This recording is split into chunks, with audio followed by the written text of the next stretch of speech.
Oh, mic check. 1, 2. Ooh. Ooh, I am pumped. Oh my gosh, I'm so excited. Guys, hang on a second. I have to go use the restroom. Woo. We're gonna get started here in just a moment, I promise.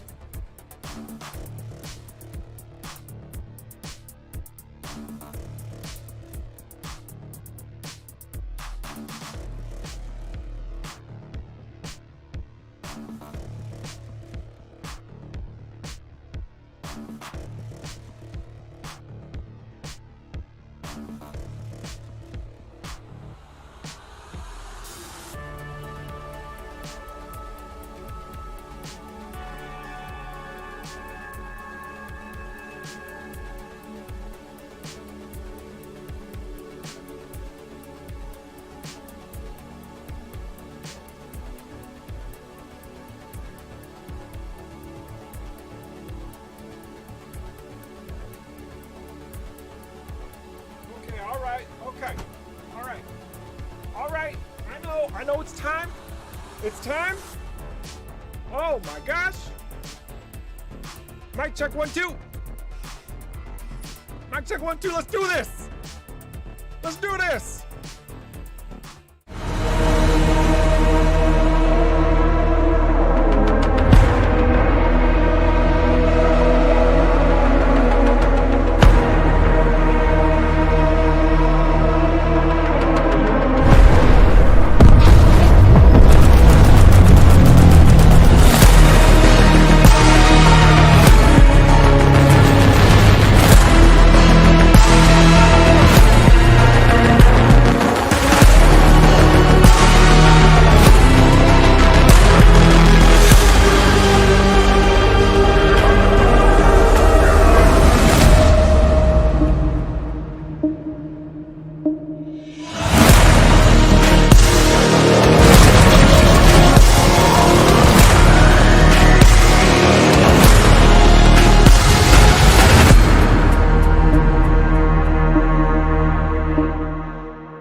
Oh, heck yes.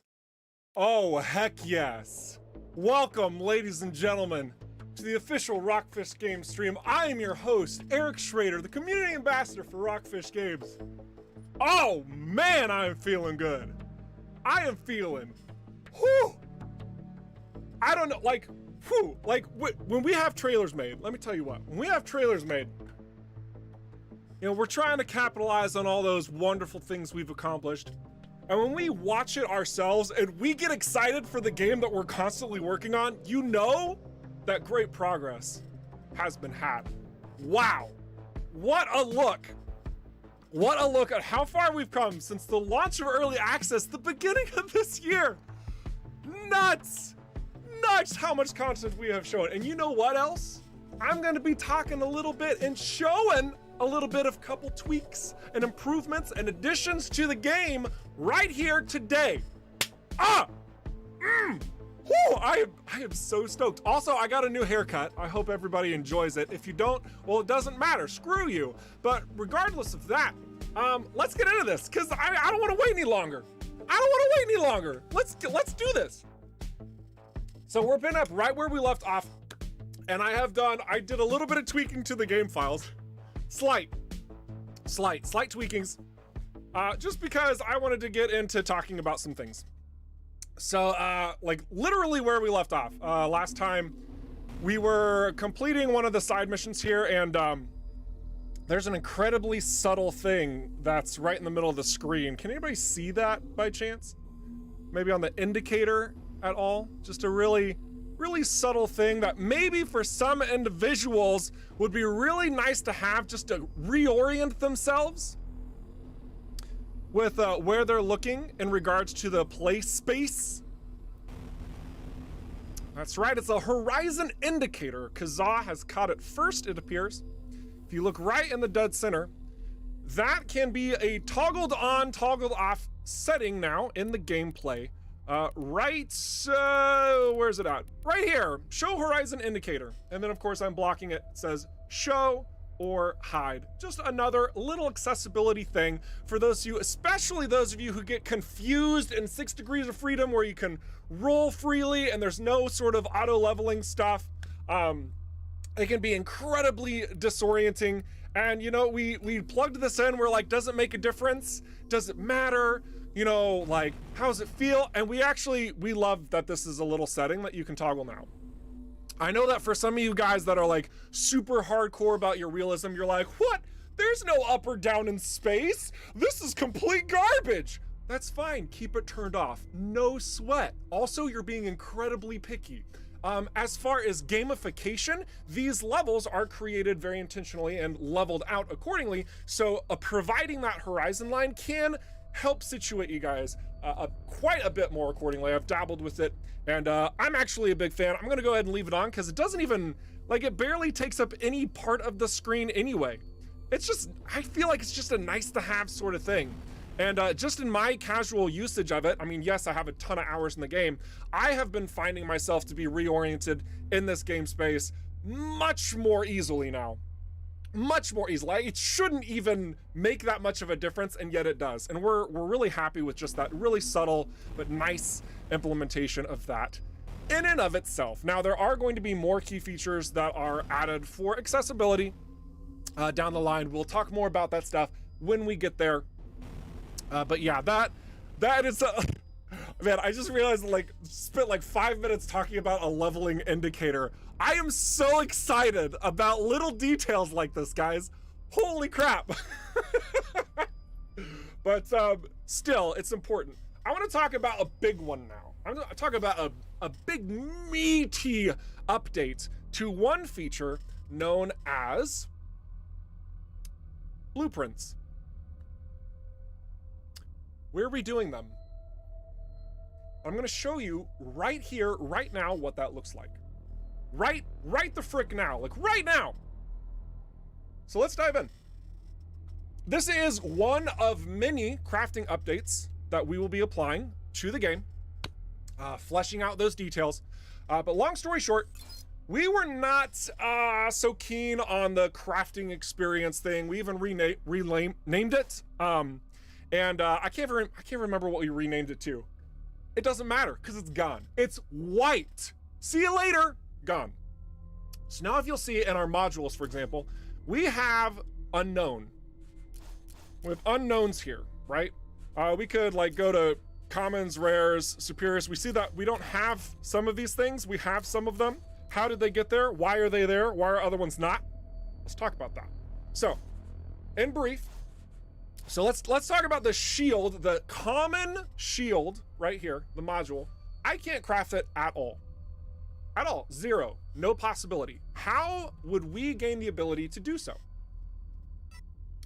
We have, by random chance, via cheating, 3 shields that are common. 3 shields. We have a level 20, a level 19, a level 17.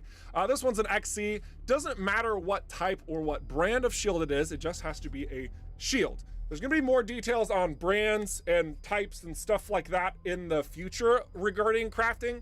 So that's going to be something we'll talk about later. All right, we're not getting into that big discussion. But for now, what I want to do is dismantle this first shield. And on the screen, you'll see right above it says Blueprint Progress 1 out of 3. 1 out of 3. So let's go back into the crafting. Just look at that.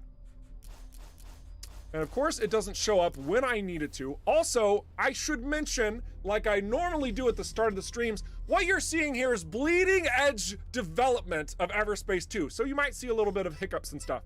So we're gonna go back to space. This should actually create the fix that I'm looking for. Or it's not. Or it's not at all. And that's fine. So the intentionality here is that now when we dismantle the second one, it's going to say Blueprint in Progress, and then we dismantle this last one, and now it says 2 out of 3. Okay, so there's definitely a bug there, and we're going to have to fix that. But now it shows up perfect. So you'll see here that when you start dismantling certain types of shields, it will trigger the blueprint going across, right? We see that we have 2 out of 3. That means you have to scrap that number of items at that respective tier in order to unlock the ability to craft it. That's one way to unlock the blueprint. I'm gonna say that again, just to make sure we're all on the same page here. The bug right now that I just showed is when I did the shield XC, it's unlocking a blueprint that doesn't actually exist here, so ignore that. But the 2 standard shields that I scrapped have started building the blueprints of how to make it.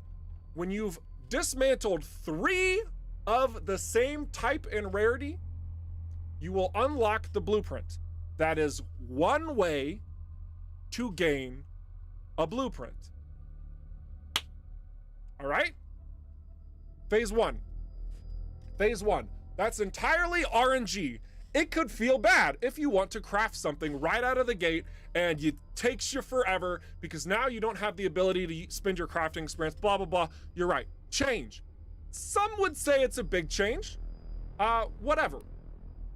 Second way that you'll be gaining blueprints is by random chance. They will drop. A la EVERSPACE 1 style. You kill an enemy. Literally just drops a pulse laser blueprint. Now you can go into your crafting and craft pulse lasers. Simple as that. Simple as that. There you go. A third way that you would be able to obtain blueprints is that you go to a store and you buy it. There you go. So, as you can see, we are consolidating the blueprint system so that instead of it being a bit more complicated than it was, now we're streamlining it. If you want something, dismantle it a couple times, you learn the inner workings of it, and then you can rebuild it as many times as you like straight from the crafting system. You still need to use your crafting resources, of course. You have to have the supplies, but it's been streamlined to where you just need 3, boom, bada bing, you can start crafting, away you go. Or you find a blueprint in the wild, or you purchase a blueprint from a vendor. All right? This way, we're still having that RNG, especially at the beginning of the game, so you can't just craft whatever you want, but we're also allowing you to spend your credits in your desired way, whether that's to obtain certain items, obtain certain blueprints of items, obtain certain whatever else there could possibly be out there, to build the game in the direction you want. No RNG required. All right? Cool. Just little design tweaks and whatnot. Excellent. So ultimately, the big course of actions that we're taking now in EVERSPACE 2 and what we have seen throughout 2021 and what we're looking at towards 2022, we have a lot of RNG in the game. There's a lot of random stuff that can drop, a lot of random stuff that can happen. We get that. We want you guys to have a bit more control over that. So that's a focal point. And you're gonna see a lot more of that as we move into the territory of 2022 as well. In what ways will those be shown? It's a really good question. So moving on, I'm going to now equip a new weapon. Yeah, that looks pretty neat. This is a beam laser. It's called the Disintegrator. Okay. Let's go ahead and put that on. And let's try it out on this turret.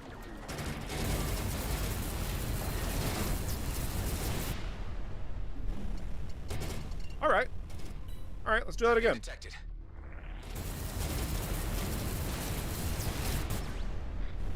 That feels pretty good. Veterans of EVERSPACE 1 are going to recognize this beam laser probably straight out of the gate. Probably straight out of the gate. Because you've probably seen this beam laser. You collected this beam laser in EVERSPACE 1. You were like, why don't I have my beam laser M3? It's gone. I need it back. Well, ladies and gentlemen, it's back. And it looks meaty. This thing does some serious damage too. Now, balance aside, because you know, that's a never-ending process. This beam laser does use a bit more energy than its standard beam laser counterpart. That's going to be one of the bigger trade-offs as of right now. And we're pretty happy with how, how it sounds, how it feels. Like, it's coming together. It's coming together. Pretty happy. And just like the M3 of EVERSPACE 1, it does require that little bit of charge up before it starts firing. Let's go ahead and get our augment, or our mainframe expansion. Name changes. Oh man, those are so fun. So fun. Excellent. So we got our mainframe expansion here. Disintegrator. Nice, nice. Let's also power this thing up just to clean up this little situation. And then we will keep going and talking and possibly showing some more stuff as well. My goodness. What an opener to the stream. I hope you guys are having fun, because goodness gravy, like, just all the little tweaks and details that we've been bringing together, it just feels good, you know? Like, it feels good to be able to share this stuff with you, to get you excited. Gets me excited. Goodness gravy. Do you know how much stuff is coming in 2022? Oh my gosh. Individuals talking about the beam laser color. This can be randomly colored, just like any of the other weapons, most of the other weapons. For now. Any information on console release? Yeah, at 1.0, we will have console release. If we have more information pertaining to consoles, specifically types of consoles that we are coming to, we will have like a full-blown press release on that when the timing is right. One of those sort of situations. But I would fully expect a mutual launch situation where PlayStation, Xbox, Nintendo, if we were to do Nintendo, if there's anything else out there, we would be coming to those on that 1.0 release, right? At the same time as PC. That's the intent. So we'll see. And I do want to point out, just in case anybody also wants to follow up and ask, no, EVERSPACE 2, we've already nipped this in the bud. We would not be coming to the Switch. Switch just isn't powerful enough for what we're trying to accomplish. So I really do mean to say, when I say Xbox, PlayStation, Nintendo, I'm just throwing out the three big ones that everybody's familiar with. I'm not alluding to anything, guys. So don't read into that. All right, sincerely. All right. Now we've done this, I'm gonna grab this other bulletproof container. Switch Lite release. Oh my gosh, you guys. All right, bulletproof container. We get a sensor. Let's go ahead and dismantle the, oh, never mind.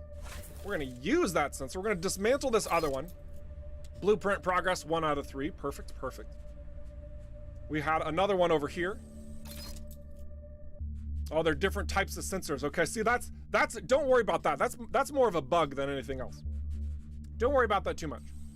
But what you'll see is that when we go over here to the rarity, we got the 1 out of 3, the sensor. Again, just kind of showing how that applies. So as you're just scrapping things, it will show you when you've completed the blueprint and you have access to it. It'll be nice and clean and easy for you to understand. Sweet.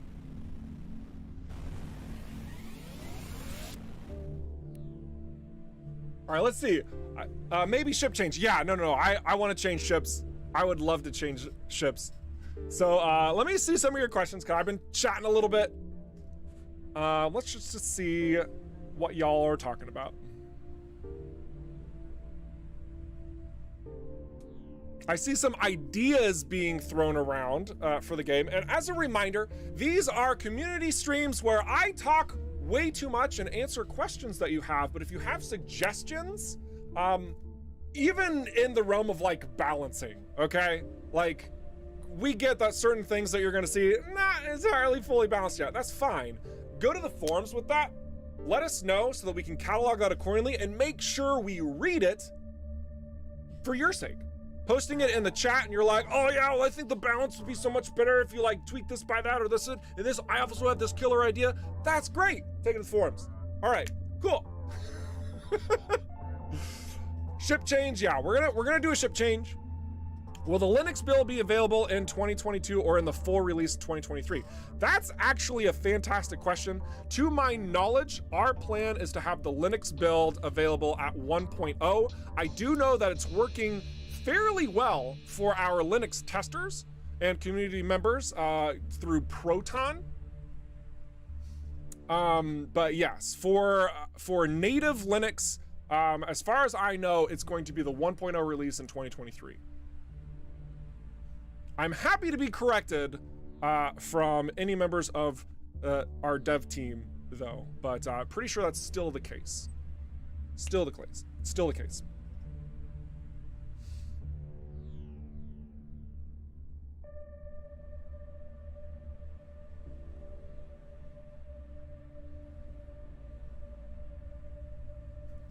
I'm seeing maybe an exchange going on. Is this game free silent microtransaction? Yeah, no microtransactions whatsoever.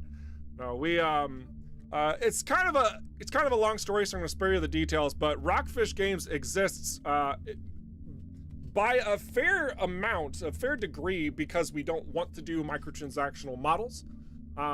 There's a story there. I'm sure other people could tell you a little bit more about it. But yeah, we will not be doing microtransactions. We are all about that premium price. Pay once, play forever. Though we are looking into doing a DLC as well after release because we want to hit the deadline for the 1.0 content, the big beefy game that we have established, and then we want to go above and beyond and do even more after that. So yeah.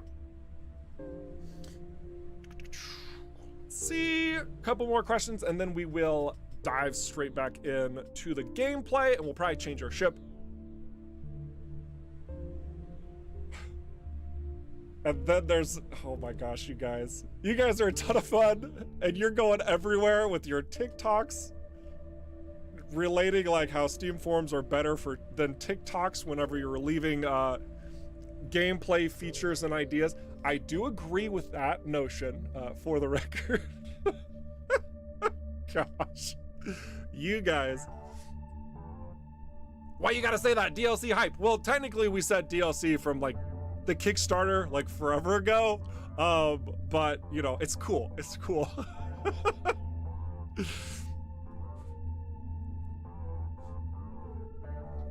Unnecessary question. Still going to be a salvo weapons is the Disintegrator. So the Disintegrator, as you can see, it's not bound to Salvor. So there's a reason why certain items are manufacturer based and some are not. But long story short, just to clean this up, the Disintegrator, the beam laser, this origin does come from the Salvor Armament Group. Lore-wise, it does. But this isn't bound to the Salvor Armament Group because this particular Disintegrator has been tampered with. It's been modified. It's no longer Salvor's. It's kind of an outlaw beam laser. So this takes their technology and vamps it up. In some ways, one might consider it to be illegal. So you're gonna see that across the board. That's why you have like for the most part, like all of the pulse lasers, all the pulse lasers are made by one company, but you don't see one company slapped on every single pulse laser, right? That's because they've been modified, they've been tampered with, they've been distinguished, stuff like that. So yeah. Would there be manufacturer shops now? Now, I love this question, but we can't talk about that yet. We can't talk about that yet. Not because there will be, but also not because there might not be, but because it might be something to talk about in the future. Because that would be dope, wouldn't it? All right, let's keep going.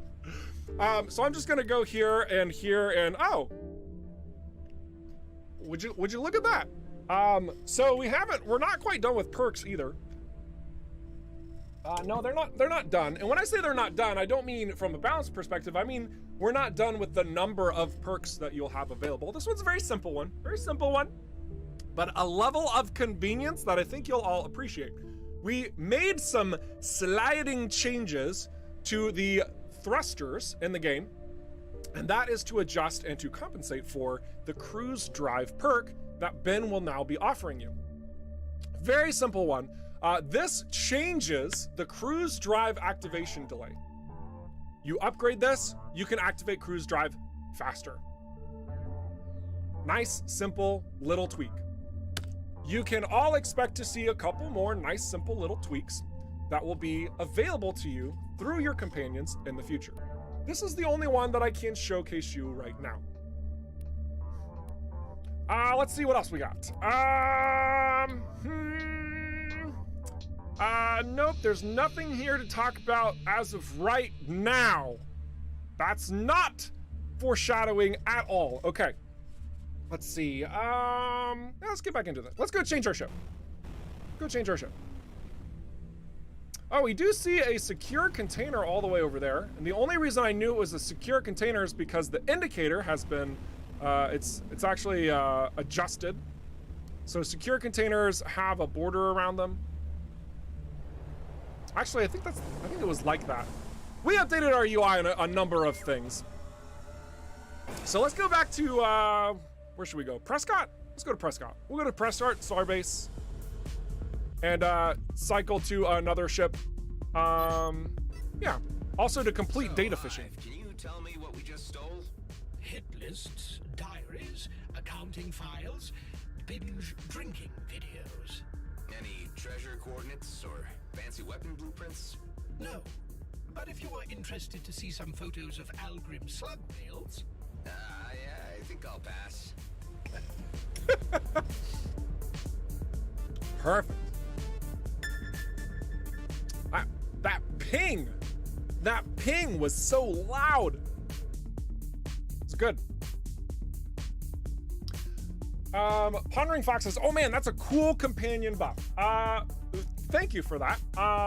We are wanting to add a couple more companion buffs that do just that. They actually feel like they are improving the gameplay formula.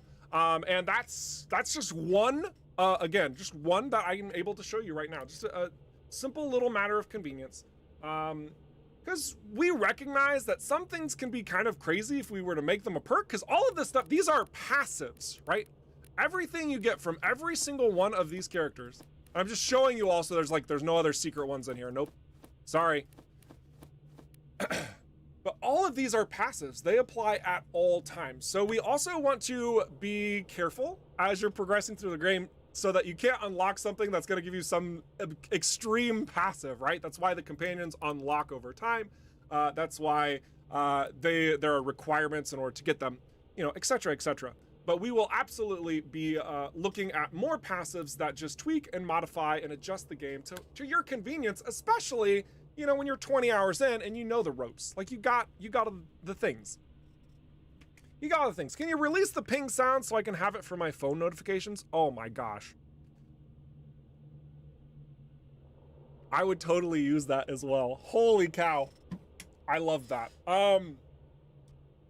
So Michael, I think Michael might be away because he's working on some PR stuff. That's right. He's working on some PR stuff. Yeah, I think that there might be room for something like that. I'll have to get back to you all.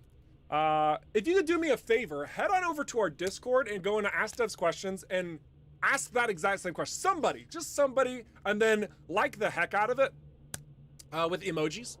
And I will follow up with you guys, and we'll see if maybe we can add the ping sound. Maybe. Again, I can't guarantee this. I'll see about it. If we can add those sound effects to the press kit. Maybe that could be something that we could do to help refine that sort of detail. Oh, Michael is here. He says, wait, what? I heard my name. Yes, Michael. I'm talking smack about you. No, that's not it. No, it's, oh yeah. So we're looking at the sound effect for pinging, and we were wondering if we could add it to the press kit. Just straight up asking you, just very kindly, during a live stream to our audience, if that's a possibility or not. No big deal if it's a nay, but I think it'd be kind of fun. Anyway, let's go land, finish up the freelancer hangar to complete this quest, and then we will cycle ships. We'll get a new ship. We'll get a new ship. Man, Prescott is just looking so much better. I don't know how many of you guys have spent the time to just fly around Prescott. Man, I enjoy how it looks. Here you go. 3.86 quintilobytes of random data. I do hope your client can find value in binge drinking videos. That is up to them to decide. I, for my part, am very glad that I can finally show them something at all. Sounds like you had this assignment lying around for a while now. That is true. Frankly, you were the first one who made it back alive. Let me check the integrity of the files. You should never have taken the assignment. Sending contractors to their doom for something this vague doesn't seem right to me. If it was any other client, I would agree. But to people like this, you don't say no. Well, packages look fine. Here's your payment. Okay. I guess you don't want to elaborate on your client's identity? No. But now that you've proven yourself, you may find out soon enough. I'll call you if something new comes up. Alrighty. See ya. Mission completed, data fishing! Yay! Kazaa says I like the rectangles. Yes, that my body is currently over the top of, but yes, we are tweaking UI elements as well. Just a constant thing. We like rectangles. Michael says, we don't have plans to share any sounds or music tracks before the full release, except for some sound bites in Steam and Kickstarter news updates. So what that translates to, guys, is no, we don't have plans to release sound bites and whatnot for personal use. That doesn't stop you from like recording it in the game and then like downloading the sound that way. But I want you guys to realize that there's intentionality behind this in its fullest. One of the big reasons why we don't have like the sound files, like the music, for example, available for your listening, it's because A, the OST is not done, but B, because it's not done, it's actually illegal for you to have, since it's in this developmental state. So we can't really distribute certain things to you guys, even though it would be really cool. All right, it would be really stinking cool, but like legally we can't do that. First we have to get it done, then when it's done, we can present it to you. So, patience is a beautiful virtue, and I know it sucks, but if you guys can be patient with me, I'm sure that we will find the right space and time to give you those style of deliverables when they are ready. All right. Saves MP3 on my PC. FBI, open up. Wait a second.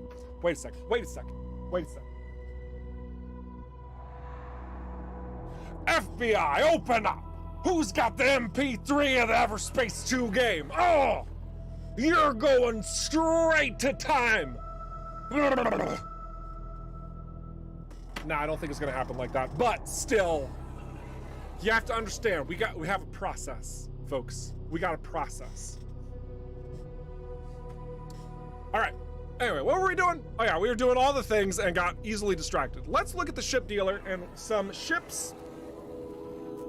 We got the Spirit B2, which I love that look and style. And I'm excited to share with you, Deshra has actually continued to work on the little ships with the pieces and parts that they've been using. So we're gonna get to fan art. You'll get to see the Scout realized. I think it's pretty neat. The Spirit in particular. We've got a Harbinger. We got a Cyclops bomber, which somebody told me not to choose because I'm bad at it. It's fine. It's fine because it's true. We have the Liberator gunship. We got a Predator interceptor. That could be fun. An Orion interceptor. Ooh. Oh, that ship looks clean. I like that one. I like this one. I do like this one. Raptors are always great. I'm a big fan of Strikers. What else we got? We have another Cyclone. And we have a Nemesis. We got a Nemesis. Ooh, Nemesis. Nemesi? What's the, we're not gonna worry about that. That's a sexy looking ship. Patience is a virtue. Not right now, it isn't. All right, all right.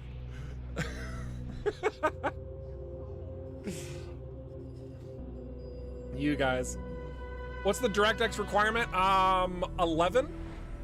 And we will have DirectX 12 capabilities. I think right now in the Game Pass, it's only on DirectX 12. But for the Steam version, we have it default to 11 for developmental purposes. That will change. There will be those features and improvements in time. It's just one of those things that in the moment, it's defaulting to DirectX 11.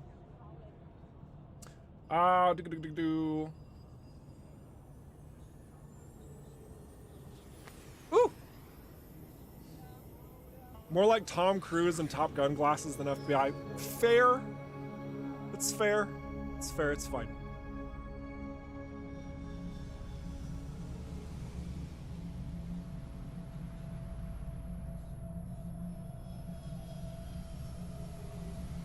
There are ways to force EVERSPACE 2 to use DirectX 12 if you're using it via Steam or GOG if you've got it through Steam or GOG.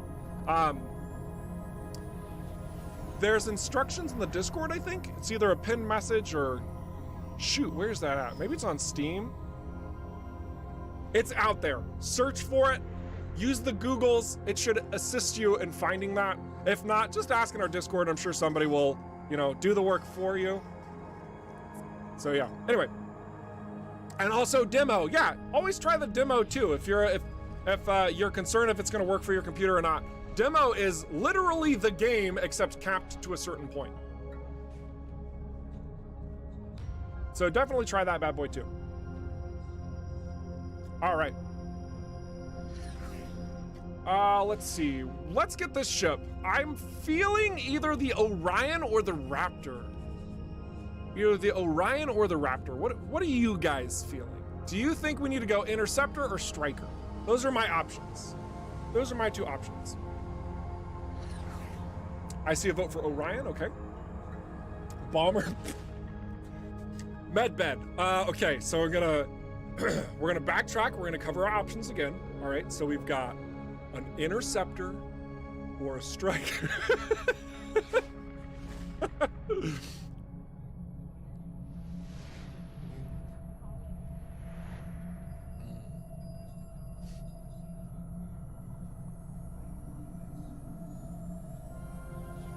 Stream has quite a bit of delay. Oh, I'm sorry to hear that.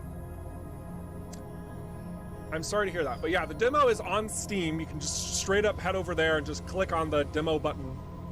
Boom, bada bing.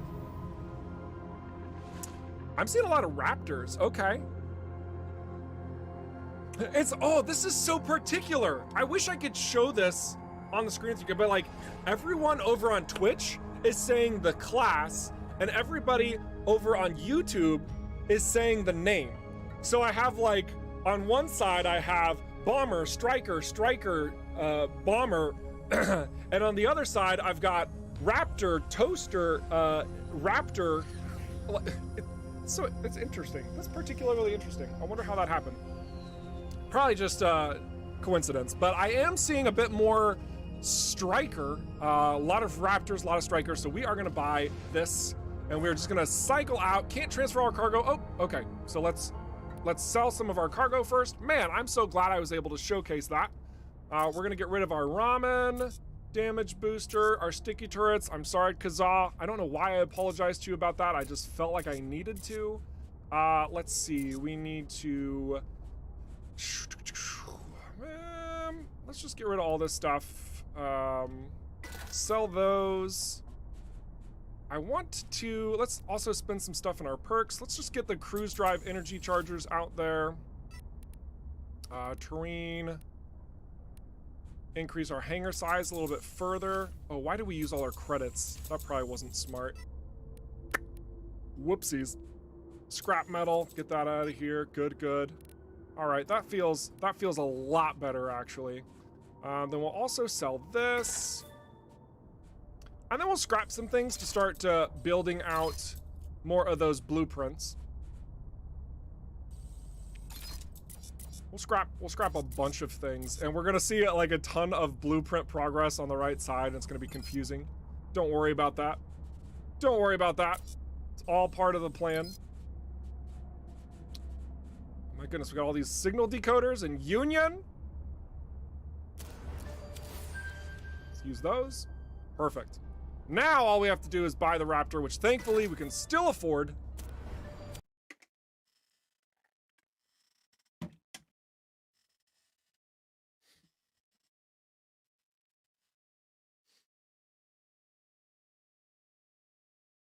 Interceptor main saying Striker because I do not like the Orion. All right, okay, all right. All right, so next up, now we have more room for some equipment, which is great. So we can get a secondary weapon. I'm not gonna buy back what I sold, so we'll just keep our eyes peeled for something, something else. How many wiring kits do we need? We need 20. All right. We're not going to worry about that. Ooh! Oh, wait. Did they just get new ships? Did we not view the Hawk last time? I guess we missed the Hawk. Dang it! Something familiar about that ship. Anyway. All right. We're going to go ahead and launch out now. With our new Striker. Feels good. I'm not 100% sure if we've fixed our customization tab.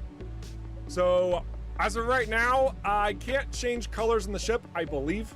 It might be fixed, but we had a little snafu whenever we were changing some things around. One little feature thing that we've adjusted, for example, more teasers. A very light one, a very subtle one. So you know whenever you get a new item, there's like a little yellow pip on the item in the cargo. Also, this music is smooth.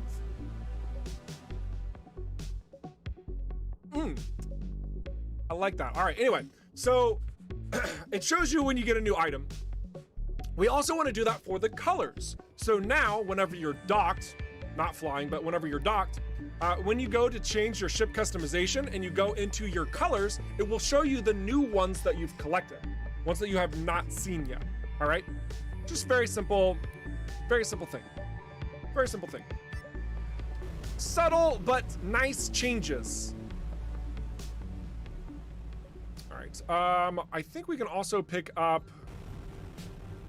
I think this is a mission we've done several times during the course of these streams, but we'll pick it up again, it's fine. I'm gonna skip the dialogue though. You cannot dock here. Yes, I can. So yeah, we're gonna go ahead and do the customs made error. And we're also gonna do the high risk locations now that we have our Striker. We just need to find them. Oh yeah, they're all nearby. That's intended game design, by the way. Whenever you activate a high risk location, it will spawn in the same region.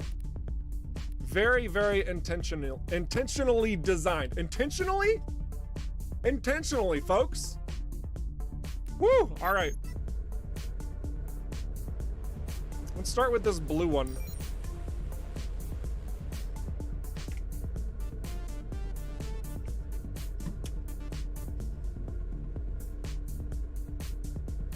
Since we're going on a high risk.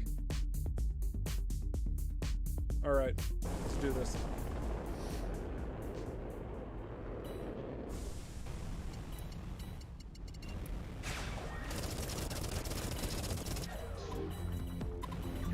All right, well, first things first, we gotta get this sniper drone down.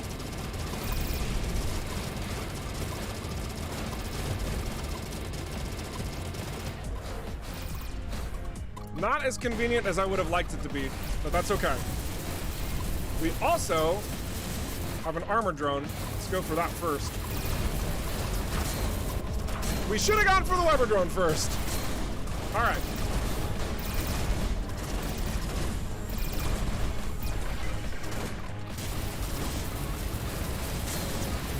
Woo! All right. Do we have a large beefy target somewhere? Actually, we kind of do. Ah, you're weak. Quantum tether, why are you failing me?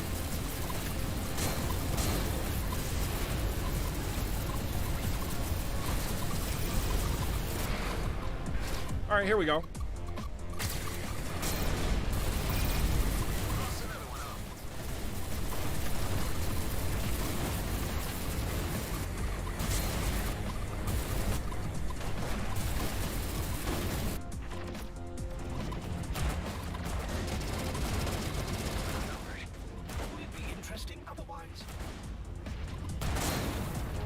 Nice. We need some type of shield draining weapon. Oh, like an EMP. Silly me. Nice casual missile dodges right there. That's all good.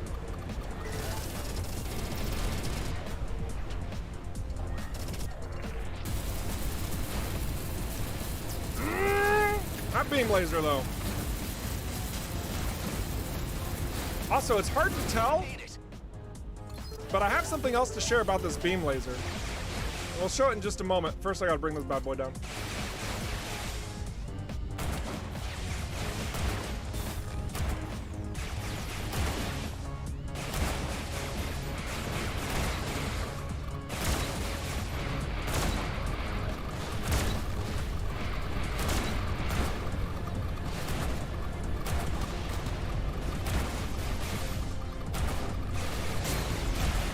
Our damage output is too strong in the striker. It's too good. I didn't even optimize. I love it. Oh my gosh. Now if only my driving was a little bit better. All right.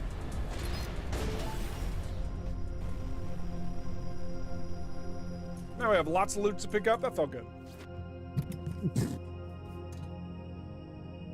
No big deal attacking myself with my microphone. Sorry about that, Mike. It's okay, Eric. Cool.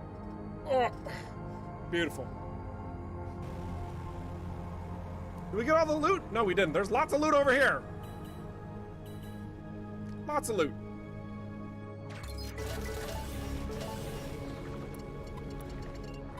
We'll just keep using our disintegrator.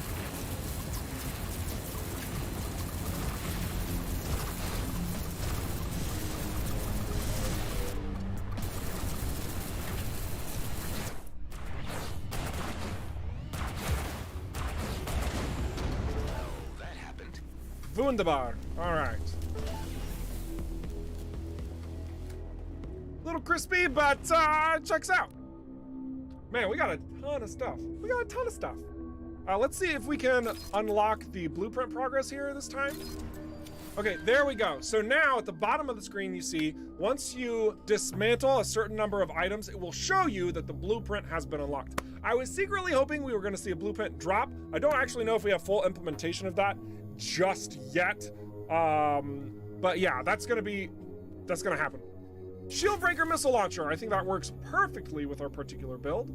So that makes me happy. Otherwise, we are just gonna scrap a bunch of stuff.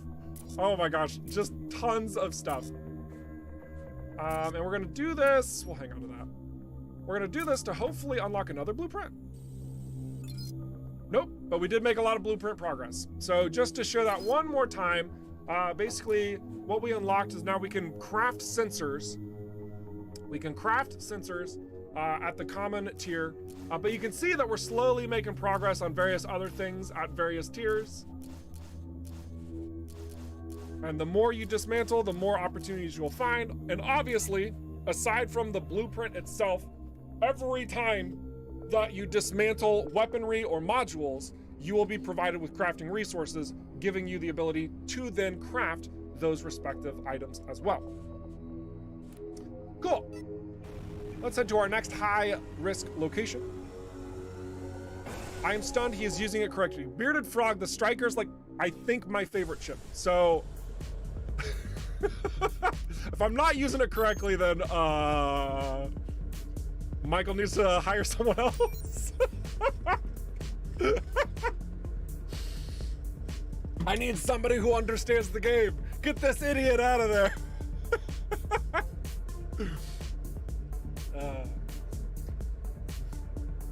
T3 Cube says, I would argue it was used all right. No, I don't disagree. I couldn't find a better target, so I just dropped it down on that one.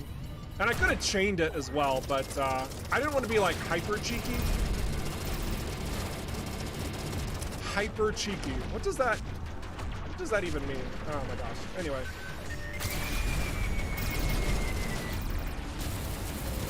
Oh, you got too far away.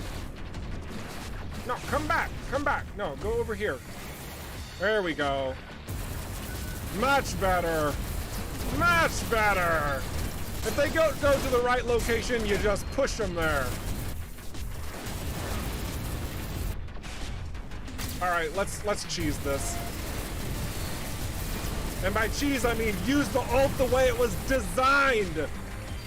Be intentional about its use. High risk location. More like easy game.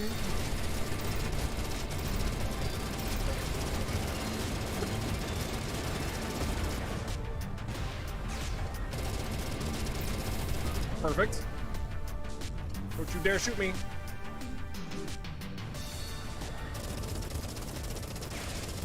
That was actually close. I'm glad I pulled that little maneuver there at the end. And what else we got? Lots of items. Lots of items. All right. And then let's take this guy out. Get our rewards. Keep on going. Another day in the DMZ, you know?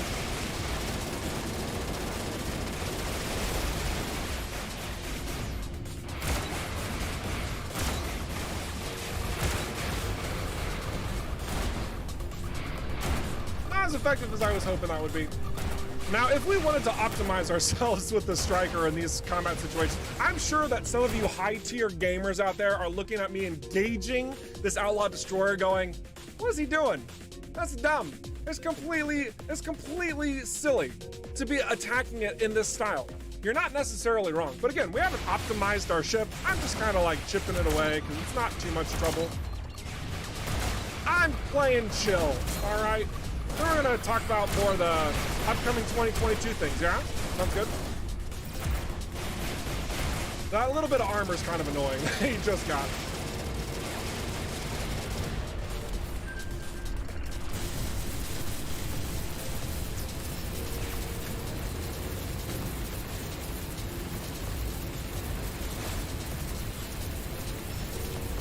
Man, I do enjoy how this beam laser just melts things. It's quite nice.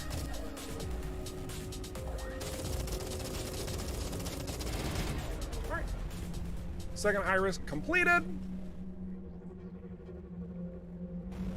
Neat.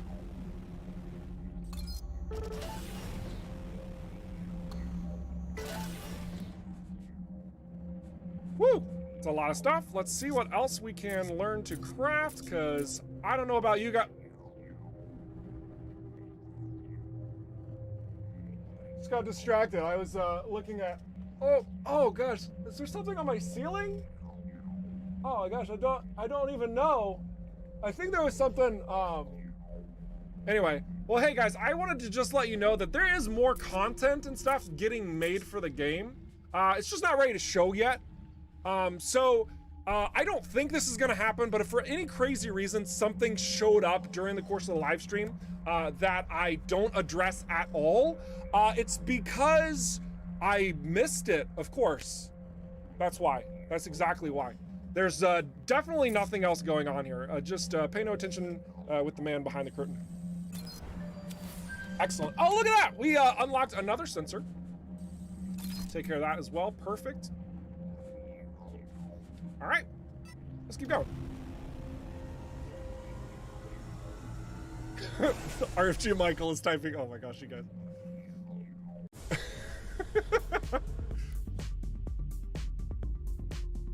All right, let's go to this high-risk location as well. The final one of the three.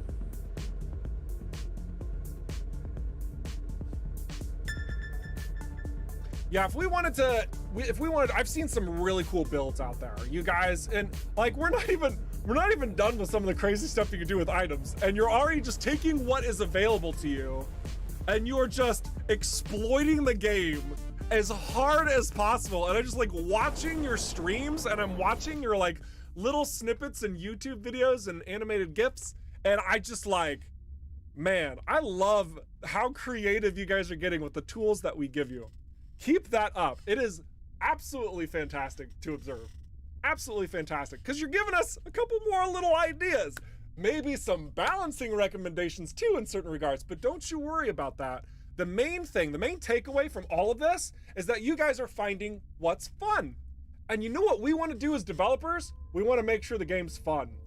it's not like we see you completely breaking a system and we're like, oh no, we gotta stop that. Like, oh no, they're violating the rules of the game. But no, okay, like let's be clear here. We want to make things fun for you as well. We also have the intentionality behind how certain items and equipment are used, however. So we will be seeing some tweaks and modifications and balancing to some of the systems that are currently in use. Can't really show too much of what I'm necessarily talking about today, but I know several of you out there, some of you more skilled players are going, yeah, okay, I get it, I understand. But there are absolutely elements like that that will be adjusted and changed. Still, however, we recognize the value of fun, and we want to make sure that in some degree or capacity, we can shape and utilize that in certain degrees and with opportunities when they appear in the game. All right, 2 sniper drones. I do not like this. Also, we're not close enough, so quit firing your weapon. You're wasting energy. All right. Oh, all right. I do see a hot target, but I want to get the sniper drones out first. Now, this poor drone carrier. Striker versus drone carrier is incredibly one-sided, folks.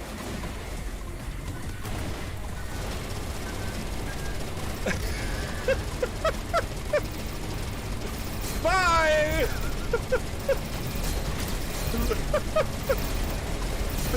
Goodbye, everything! Oh my goodness. Did anyone else catch that breeze going by us? Oh my gosh.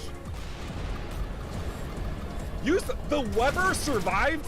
I'm not even mad, I'm impressed. Holy crap. All right. Let's disintegrate this last guy. Or 2, rather.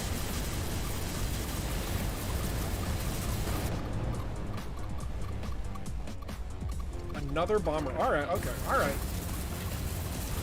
I feel like this stream alone, like there's some of you who are watching, like, you can do that? You can...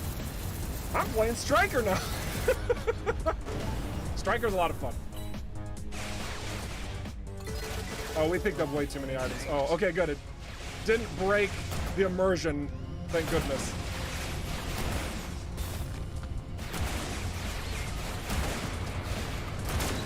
Oh, missiles, go away.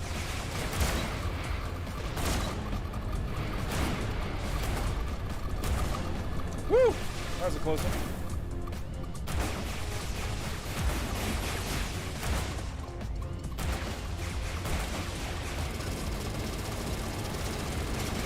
Should end up being enough.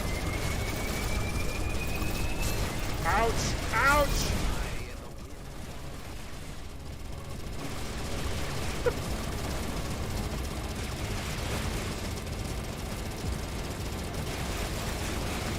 I was actually trying to utilize the fact that more enemies nearby increases damage to take him out in that last run, but otherwise I'm hoping to get a little bit of armor back here. There we go. We haven't taken too much damage, but I do think I've got a bit of attributes helping out my structure. Yeah, I've got 974 structure, so this is a bit of a beefier build to help us out. Ooh, flak. Okay, we'll dismantle that. Beam, a standard beam laser in comparison to our disintegrator. Granted, it's a different class, but you can see a bit of the differences there as I get out of the way. Couple things to note. Remember, numbers aren't final here. Balance passes are not complete, but you can see disintegrator, in short, deals more damage, has slightly longer range, and it requires more energy consumption. But again, there's more coming, so. Let's see. Whoops! Nothing to see there, folks. Somebody's like, play back the tape, play back the tape. We're still moving forward, everybody. All right. Let's see, what else we got? Oh, good, we can now craft this. Oh, I like this so much more. Oh my goodness. All right. We have another signal decoder, but we're gonna move on. We're gonna do some the side mission now. Head on over to Zarkov border control. That felt good. That felt pretty good. Those high-risk locations gave us a lot of resources, a lot of money too. Feels good. Is there Arc 9000? Yes. Bomber has it as its ultimate. So the technology was ousted somewhat close to after the Okar colonial conflicts. A lot of weaponry was kind of ousted from the DMZ, and a lot of the individuals grabbing up those tools were outcasts and outlaws. So through your endeavors in EVERSPACE 1, you're able to find dropped Arc 9000s, and individuals will drop them because they've been like hogging them all. But after those were used, they weren't used anymore. So somebody was like, screw that, I love my Arc 9000, and incorporated reconstitutioning technologies inside of the bomber to make it an energy-based weapon, and just needs to charge up. So the bomber has full capabilities of an Arc 9000, and it's because it's in the DMZ, who cares, you know?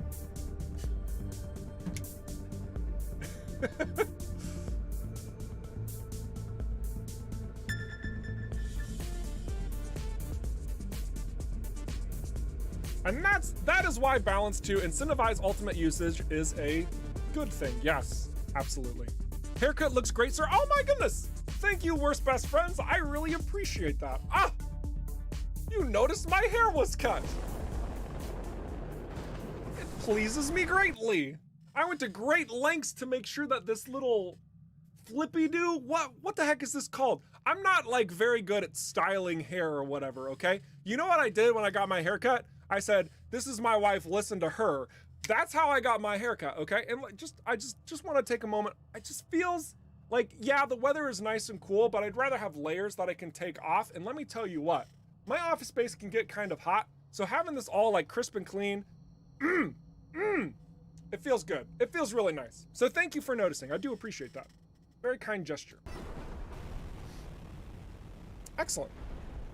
All right, so now let's try not to ram into an asteroid that appears out of nowhere. Good.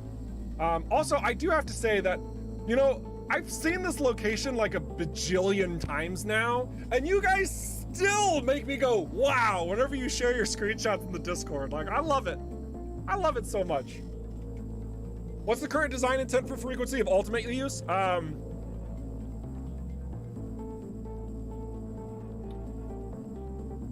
That's an incredibly specific question, but I think I can answer that. So basically, we don't want your ultimate to be ready and being used all the time.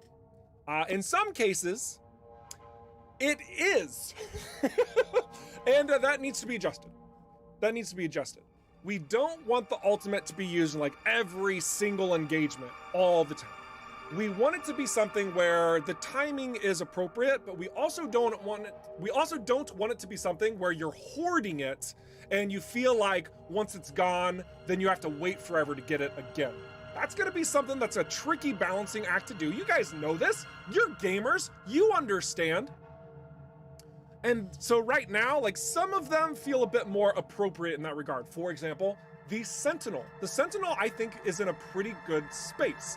The weapon usage itself isn't like crazy overpowered, but it does help maximize certain playstyles. It helps you crowd control your opponents, and when it's done, you like pick off the rest of your foes, you start building it back up again, you get into another fight, boom, it's ready, and it's a nice constant cycling and reuse.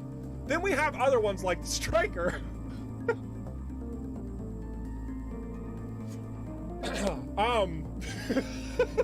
So we're still tweaking things, okay? It's, you know, it's a developmental process. The Striker ult, we've seen you guys use it. Some of you guys, I'm straight up saying, like, I don't mean to be disrespectful, but you're bad. You're bad at using the Striker ult, okay? You gotta, it's a much more skill-based ult than many of the other ones. I'll also say that. You gotta figure out what your target is to maximize the Striker's ult. And as you get better with it, you slowly start discovering just how crazy overpowered it is. So, definitely something that's going to be continued to be refined over time and whatnot. So, you know. You have reached the warehouse of the Zarkov Border Control. Oh, man. According to the scientist at Prescott Starbase, their lost shipment should be somewhere inside. This is why I love my Sentinel. Overwhelm me and I will fry you. Yeah, no, I really do think that the Sentinel is in the right spot. Oh, since we're in here in this close quarter, I'm gonna fire this Disintegrator and that's it.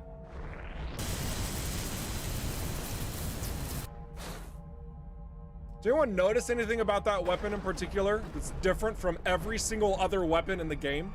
Just out of curiosity. Oh my gosh, we got our wing stuck. Okay, that's better.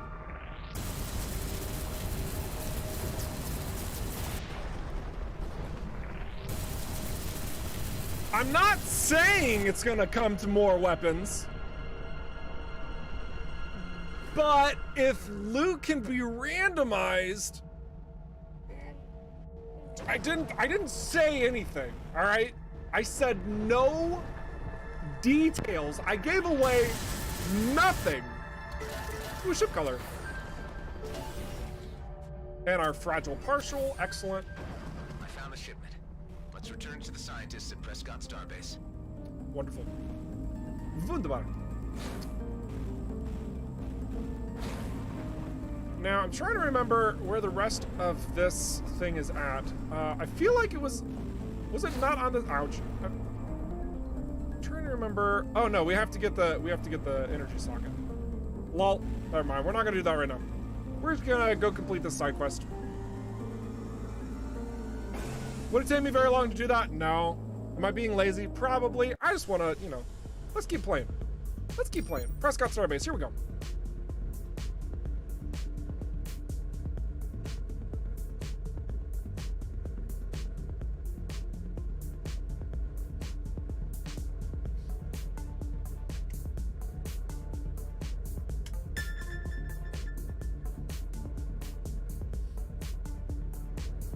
Oh, do the one with railguns. Oh, man. Oh, man. Railgun needs OP recoil. Look, guys, I am not disagreeing with you at all.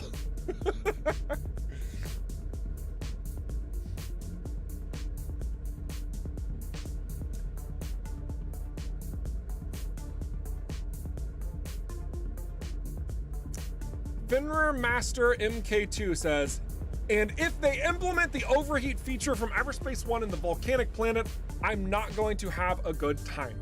So we do have overheating as something that does occur in EVERSPACE 2. You guys have already seen it, especially through when you're fighting the Redeemers. The Redeemers have a missile that overheats you. Very similar to the Marauders of EVERSPACE 1.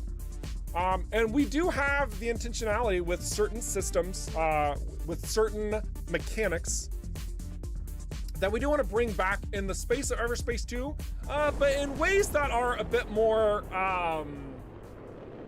threatening, maybe, that are worse for you. No, I mean, we want to make sure that it feels good, right? So we are absolutely looking into overheating when you're at like a really hot location. Yeah, I'll straight up tell that. Straight up tell that. But there are certain ways to avoid it as well. Unlike EVERSPACE 1, where you go to a star, you're too close to a star, nope, you're just gonna overheat. It's a little different, works differently. Works differently. You cannot dock here. Yes, I can, and I'm gonna deliver this parcel. All right, we're gonna do our quick repair. Give me the mission complete. So environmental, yes. Yeah, environmental effects. Yes.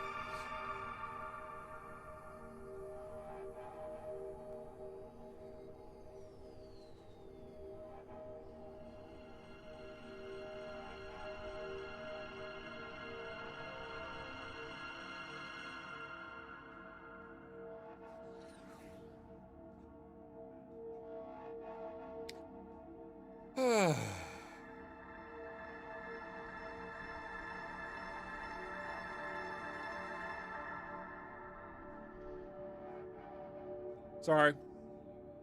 Was doing a thing.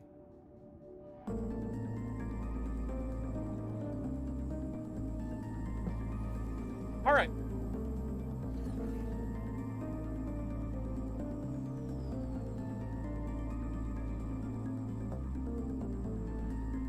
That would be a mistake in my humble opinion. Hey, that sounds like a discussion you should open up on the gaming forums. Yeah, no, we have a lot of plans with what we want to accomplish in the coming systems, with certain mechanics that are going to be bound to certain conditional effects. So there's definitely a lot of stuff that hasn't quite been revealed yet that I think that if you can be patient, that when the timing is right, there's going to be a pretty strong conversation that we could have about that. But right now is not the time. Right now is not the time. But if you do want to talk about it, take it to the forums.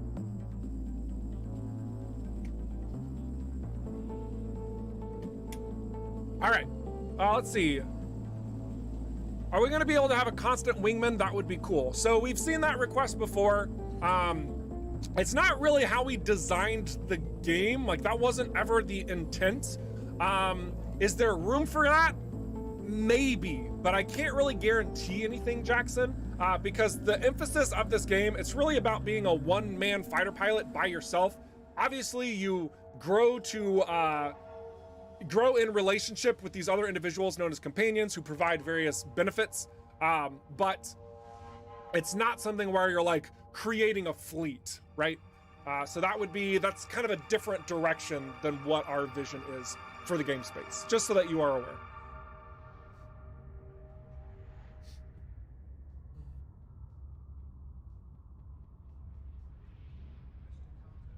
All right, I'm gonna just answer like a couple more questions and then we'll just get right back in. When's the first live stream of 2022 going to be? Actually, let me just look at my calendar right now and tell you. So calendar events, so that you guys are aware. I am, so we had an internal discussion about streams because, you know, end of the year stuff. Today I was supposed to be wrapping up more about, you know, since the beginning of early access to the end of early access of 2021, like everything that's happened. And we had our intro video, right? Like that was basically it. We've talked about a little bit of stuff. I've showcased a lot of things that are going to be coming in 2022 instead. Little things. We haven't gotten into the big beefy things yet. That's gonna be a treat whenever we get to talking and revealing that stuff. But as far as the stream goes, our last stream of this year will be next week. Next week, the 17th, I'm going to be doing a bit more of a recap of where we've started to where we're at now. And I might even, maybe, I don't know about this, I haven't fully fleshed it out yet. We might even show the prototype for like 5-10 minutes, just to give those of you who never played it, like some sense of how far we've come. I don't know if any of you have installed the prototype recently and like flown into it. It's like freaking night and day. Like, holy crap. The game is so different. Anyway, but the 24th, day before Christmas, guys, we want you to be with your families. Yes, we love that you're dorks. We love that you want to see more stuff. We love that you want to be with us. And maybe some of you consider us family, which is incredibly sweet. But be with your friends, be with your family. Take that time, be intentional about it. Don't worry about a stream on the 24th. Same sort of thing applies on the 31st with New Year's Day. So we will be out both the 24th and the 31st. Be with your families, go hang out, be who you are, and be awesome with that. And then on the 7th will be the first new stream of 2022, where we'll start cracking open and delivering new teasers and content for your eyes' delight and ears. Did he just call us dorks? Well, some of you are dorks, some of you are nerds, some of you are just like super cool gamers. You know, there's all kinds out there. It's all good.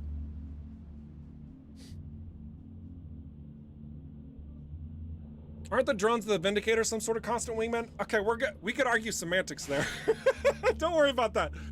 We'll talk about like full-blown companions, like another ship that's like you, flying with you at all times. That's not the direction we want to go. So I want to be incredibly clear there. All right, guys? As far as drones, like summonables, and call it like, you know, the summon class that is the Vindicator, you know, we want him to have options. That's all I'm gonna say. I'm done. That's all I said. I didn't go any further with that, Michael. That's all I said, okay? All I said was options. Much like the vast majority of our game provides different options, all these types of RNGs that can happen, all these different types of modifiers, that's it, all right? But remember, we don't want any particular ship to be more complex than another. Each one is uniquely complex in its own right, but none of them are gonna be harder to figure out than any other ship. All right, cool. All right, now let's take a freaking Hans Christian. Why did we implement these things if we can't talk about them yet? Anyway, we're gonna just actually, this is a good one. All right, we're gonna go ahead and dismantle these things. No big deal. All right, no big deal. Nothing to see there. Nothing to see. And then we're gonna sell some stuff, I think. Not here. We have to go to a storefront.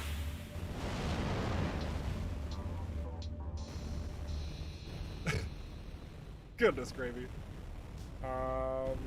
Not the Authority. Let's go back to the Freelancer hangar. Oh, we're going way too fast. Up. Oh, goodness. All right. That's what I get for turning my inertia dampeners off. Okay. Let's go ahead and sell some Stuff. Oh, Jaeger. Jaegers are always good. Maybe we should. Oh, that was a Swift. Oh, too late. I scrapped it. I didn't even sell it. I scrapped it. But we're gonna sell more of these consumables because we haven't reworked that system yet. Well, excuse me. Let's see. And then we will, can we get more of this? We need plasma? Plasma! All right. We have the super gel, that's good. All right. Let's get out and fly a little bit more. Is there a way to override Oakard capital ships? In EVERSPACE 1, not the frigates, but you can actually get control of corvettes. In EVERSPACE 2, we do not have that technology. It seems to have been lost.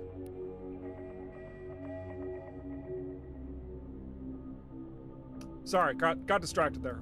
Let's see, where do we want to go? We could go, let's head to Zarkov. Let's go to Zarkov.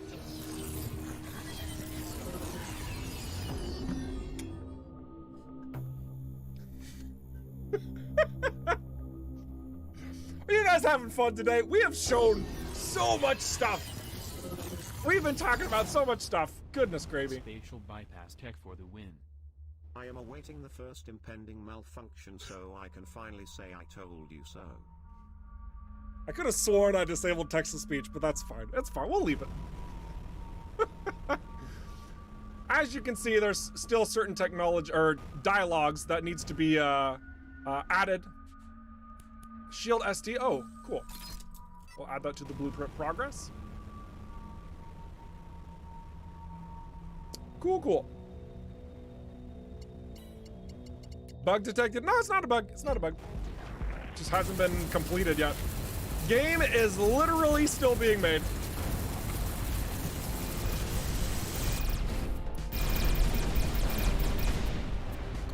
Mine launcher, nice. Sensor, not so nice. That's fine.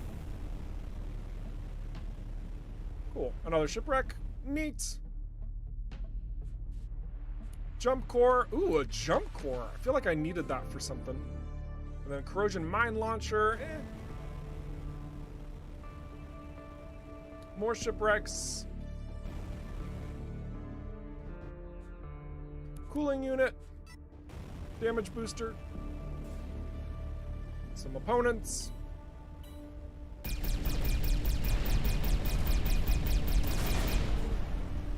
So this is not the end of this, and I don't even want to pretend that it is, but I know that we have seen and heard some pretty good feedback pertaining to environments like this one that I'm currently flying in, and about how it's incredibly hard to know where stuff is supposed to be or like how to navigate, especially when you're down in the clouds like this. Now, the horizon indicator is going to help this out a little bit. A little bit. Obviously, it's not perfect, right? But it does give you some sense of what direction you can fly in to get back out. At the very least. At the very least. So we do have that going for us with the horizon indicator. But as I said, I'm trying to find some plasma. For some reason, I thought you could find some here. But anyway, we are still looking into a couple more ideas on helping visibility in certain regards. So you guys are aware.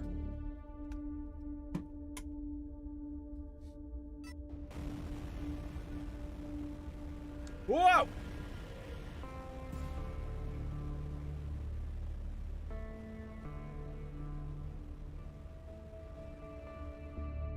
Yeah, because that visibility is scary.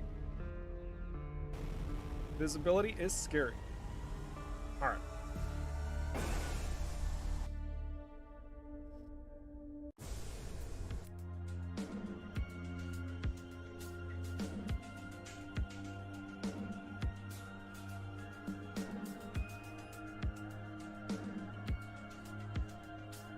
Can we expect some more ship-type material customizations? Chibi Chuba, sorry for missing your question. I am going to miss questions, and I apologize about that. I don't know why I'm apologizing. It's a live stream. There's lots of questions that are going to get asked. But let's talk about this one really quick. Materials, referring to like the matte finish versus like the metallic finish.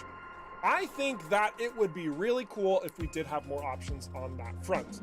That is in the realm of aesthetic customizations, and that's going to be addressed at a later point in time. Right now, we're very happy with the selection of colors and lights and the textures that are currently available in the game. We would, of course, love to add more to that. It's just simply not a priority. So, is there a chance? Yes, there is a chance. Is there a guarantee? No. I'm sorry, I cannot guarantee there will be more ship-type materials. But just know that that's where we stand on that. We have a lot of game content that's taking priority first. And then after that, if we can and we get crazier with the aesthetics, we will. Another question I missed. Are there any flight mechanics did you like in the new game Chorus did you would like to see implemented in this game?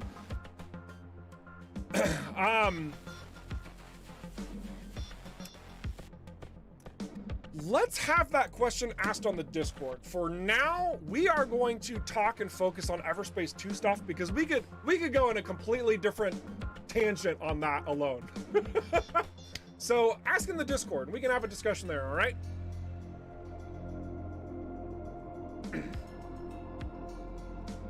Are there going to be random encounters like you're just flying around and bam, a faction needs your help getting ambushed, but you like the other faction better, so you help kill them? Pirate life. Sort of. And I like this question a lot, so thank you for that. We originally had a pretty basic reputation system in mind. Let me go ahead and just show this. Don't worry about the 5 out of 18. This is all going to get changed. This is all going to get changed. So for those freelancer players out there, you're going to immediately recognize this and be like, oh yeah, I get it. It's not like freelancer where it goes up and down and like you shape and change your relationships. Instead, here it's just going to be moving up. That's the intentionality that we have. It's always moving up. And in that, there will be unique opportunities you can gain through maximizing your reputation in certain regards. Because I've mentioned that this is going to change, I also just have to point out that this is gonna, it's gonna look a bit different from what I'm showing you right here. And it's hard to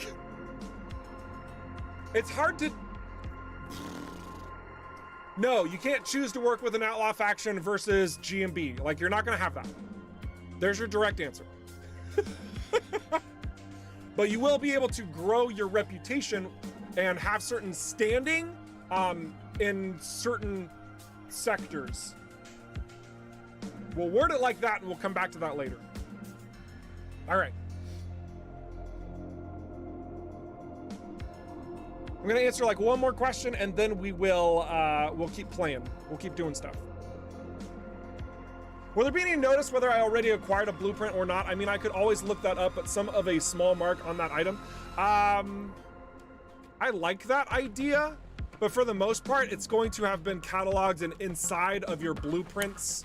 So, for example, because like even when I started the stream, I had a couple of these blueprints already unlocked, and they were just there from the carryover save file, right? So that's ultimately going to be how it happens, is that it's going to just be there when you load in your game once this has been applied. I do like the idea of having some sort of mark that says you've got the blueprint, but that should go on the forums actually. That would be a lot of fun. I think that could be really cool. I think that would be really cool. So I will validate that idea. Let's see. We've never been here. Oh my goodness. Let's go to some new places that we haven't been in this particular save, I guess. Heron 4. Distress signal should give reputation. We'll talk more about the reputation system once it's refinished. Because in the current context of how things work, I do agree with you. Man. Woo. No worries, John Fisa, for asking a question that you feel may have already been answered. That's fine. That's fine. There are really too many different materials and goods without any usage now outside of selling. Is there any vision what's going to happen around this? This is a good transition, actually. It's a good transition. So we have spoken about, hang on one second. I'm doing some off-screen stuff. We have spoken about revamping and activating the consumables and EVERSPACE 2. Now, for those of you who missed it, we made an announcement on, was it Tuesday? I think it was Tuesday. With some hot frequently asked questions, a Drake system teaser. What else do we have in there? We were talking about a couple of details like exactly this. And the long story short is we will have more uses for the stuff that you find in the game as development continues. I'm trying to find the exact spot where we word this, but shoot, hang on a second. Let me just... I'm probably gonna get some added music here, so bear with me 1 second as I push some buttons. Okay, I think that worked. Cool. So what I did is I pulled up the update for the 2022 roadmap. All right, pull up the 2022 roadmap, and basically, if you haven't read this, you can go to Kickstarter.com, search for EVERSPACE 2, or search for Kickstarter EVERSPACE 2. It's going to be the most recent update. Again, this came out on Tuesday, December 7th, and there's a bunch of pictures of all of us. Oh my goodness, look at some of them handsome chaps. And then we've got the roadmap where it's going through like how much of the story content has been made available. This has been something that's been hotly contested, by the way. People are like, how much percent of the game is done? What's the percent? All right, folks, let me tell you what, that is an incredibly difficult question to answer. As far as the scope has been realized, it's honestly about 65 to 70% done. But depending on what you're looking at, like for example, since there's 9 playable ships, but there's only 8 out, that's 89% done right there, for example, right?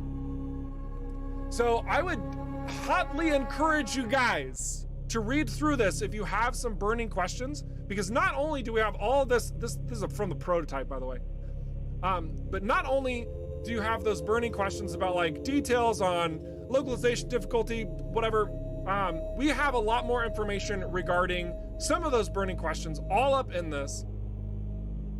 You know, look at this. We got the Rogue's debut, we've got the Drake Gang Wars, we've got the Ancient Rifts, We have the early access 1.0, or early, excuse me, the 1.0 early 2023. Woo! That is not early access. That is the 1.0. It's a lot of text. And I'm just like, why did I even pull this up to show you on screen? Guys, let me show you text that I'm not allowing you to read.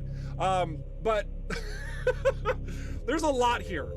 There's a lot here. But this is really what I was trying to get to right here. Okay, so we have early access roadmap. We have the Rogue's debut. That includes the new light fighter Rogue. You can actually see the Rogue. It's there. It's there. It's that you can actively see it. Hang on a second. I wanna do something here. This is completely on the fly. So if I mess something up, I'm sorry, everybody. But I'm gonna do this anyway. Hang on. Let's see.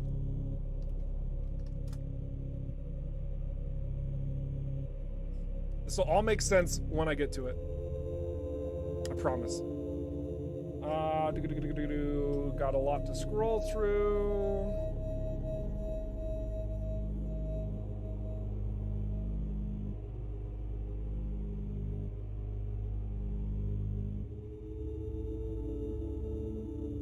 Okay. I found the thing that I'm looking for.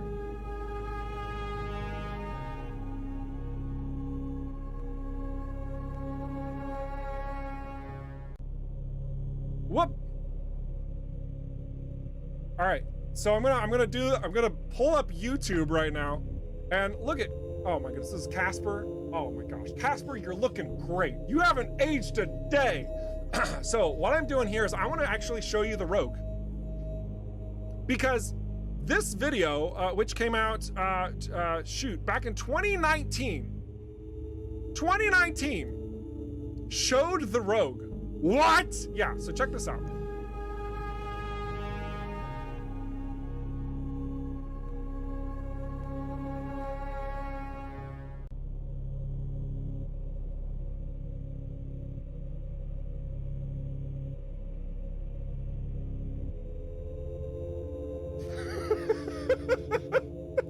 Early blockouts 2019.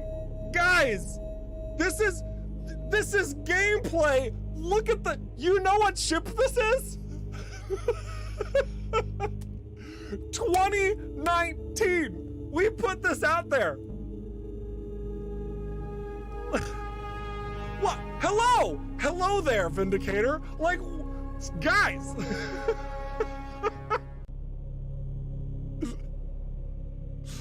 Oh my goodness.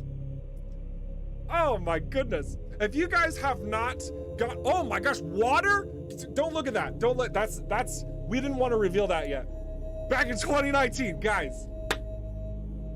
There's a load of content that we revealed a long time ago. And I know that you're excited about it. I know that you're looking forward to it. The reason why I'm diving back into this is just like, wow, how far have we come? You know what I mean?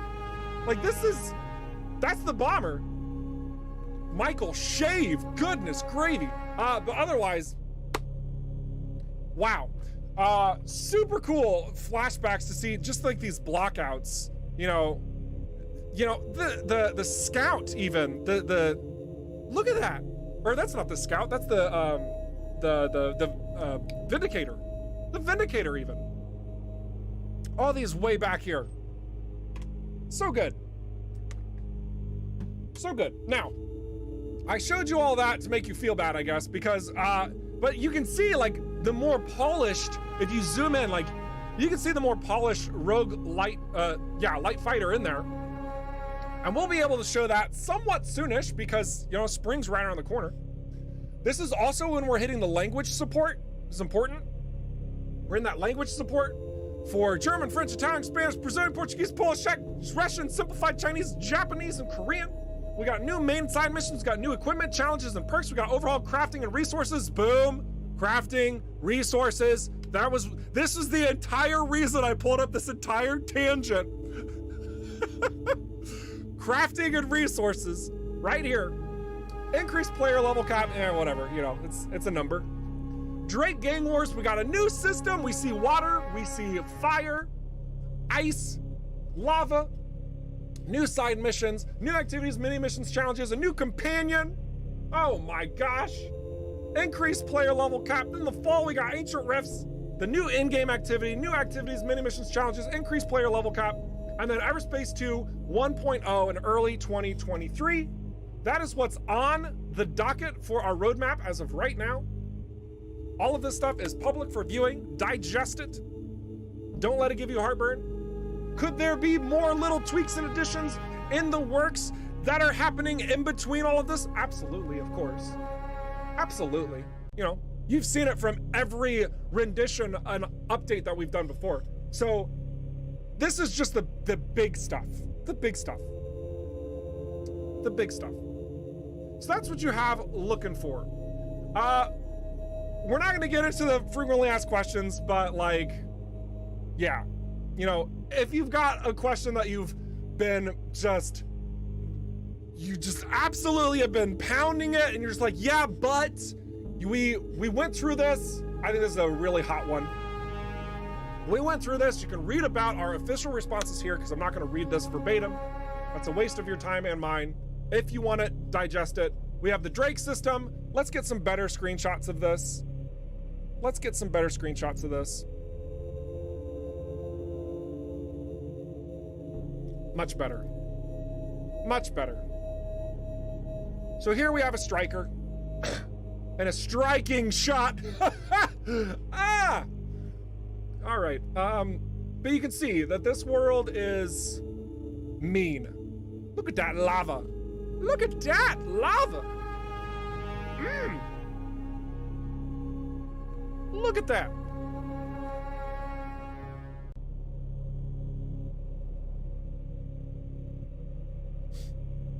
There's a lot going on there.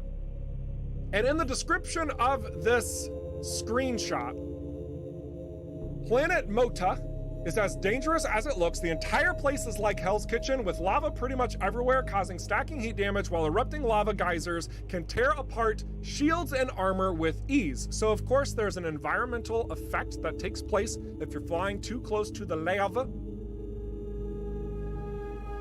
And then of course we also have this one. We have this shot too. This is Gilbert. This is Gilbert. And of course we need to look at it a little bit more closely as well. These are shards of ice in rain in a storm. I just want to straight up tell you guys, I'm pretty sure this is in the article. See that water? You can go into it.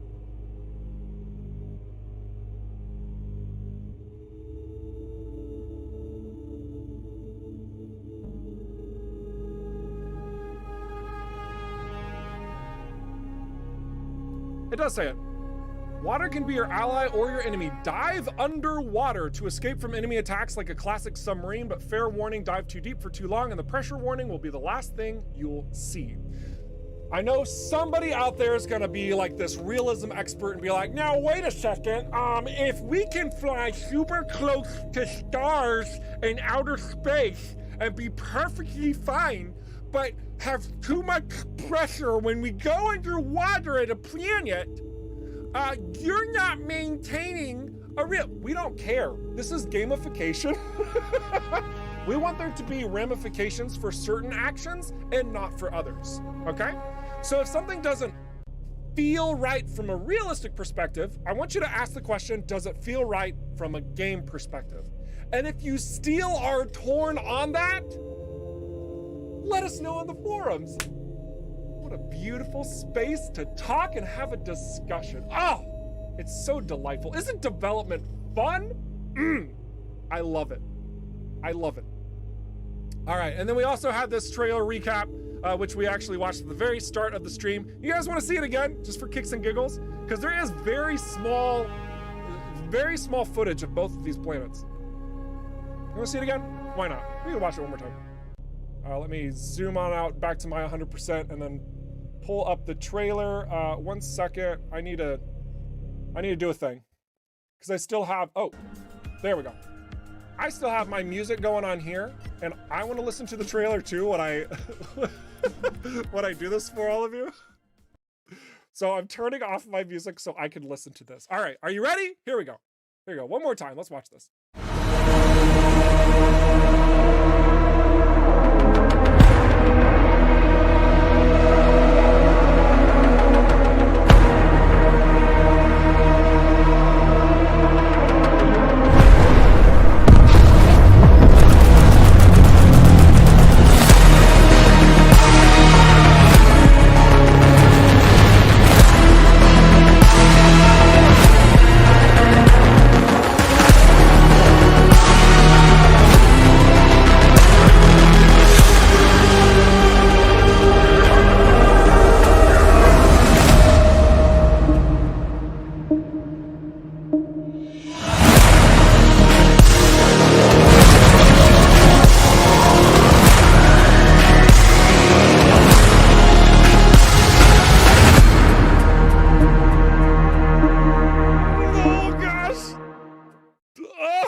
I don't know about you guys, like that legit gives me goosebumps. Legit gives me goosebumps. Oh my gosh. All right. I'm a professional. All right.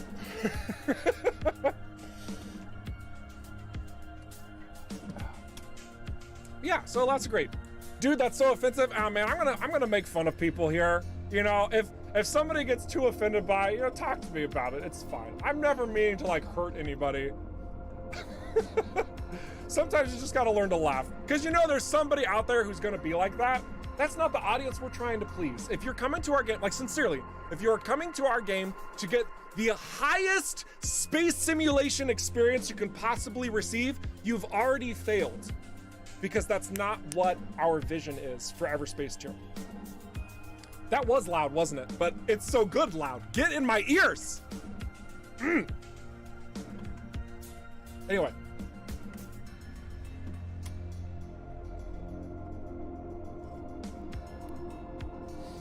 Now, let me tell you what, the number of times that I've rules lawyered,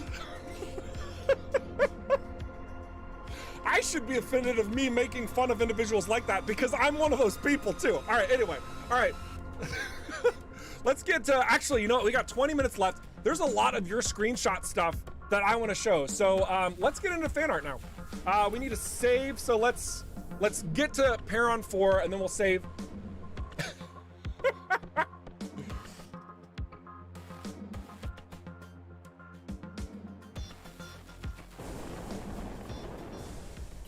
All right, so let's go ahead and save right here. Stream save, boom.